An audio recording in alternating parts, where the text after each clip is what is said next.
నమస్తే, welcome to Andhra Prabha. నేను Tejaswi. Delhi liquor కేసులో అరెస్ట్ అయిన బీఆర్ఎస్ ఎమ్మెల్సీ కల్వకుంట్ల కవితను తీహార్ జైలుకు తరలించారు. జైల్లో 6వ నంబర్ విభాగంలో మరో 2 మహిళా ఖైదీలతో పాటు కవిత భోజనం చేశారని సమాచారం. మరి తీహార్ జైలులో మొదటి రోజు కవిత ఎలా గడిపారు? ఆమె దినచర్య ఎలా సాగింది? తీహార్ జైలులో కవిత ప్రత్యేకంగా నిర్దిష్ట వసతులు ఏమీ డిమాండ్ చేయలేదని జైలు వర్గాలు తెలిపాయి. నిబంధనల ప్రకారమే ఆమెకు వస్తువులను అందజేస్తామని అధికారులు వివరించారు. అయితే కోర్టు ఆదేశాల ప్రకారం కవితకు ఇంటి భోజనం, బెడ్, పరుపులు, చెప్పులు స్వయంగా ఏర్పాటు చేసుకునేందుకు అనుమతి ఉందని జైలు అధికారి వివరించారు. అంతేగాక దుస్తులు, పుస్తకాలు, పెన్ను, పేపర్లు, నగలు, మందులు, బంగారు ఆభరణాలు ధరించేందుకు కూడా కోర్టు అనుమతి ఉంది.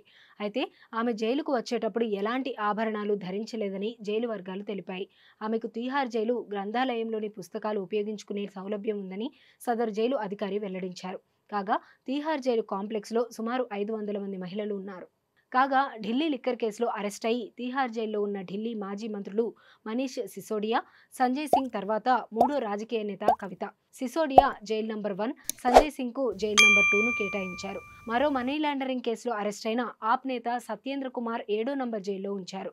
ఇక ఢిల్లీ లిక్కర్ కేసులో కవితను ఏప్రిల్ 9 వరకు రౌస్ ఎవెన్యూ కోర్టు రిమాండ్ విధించింది.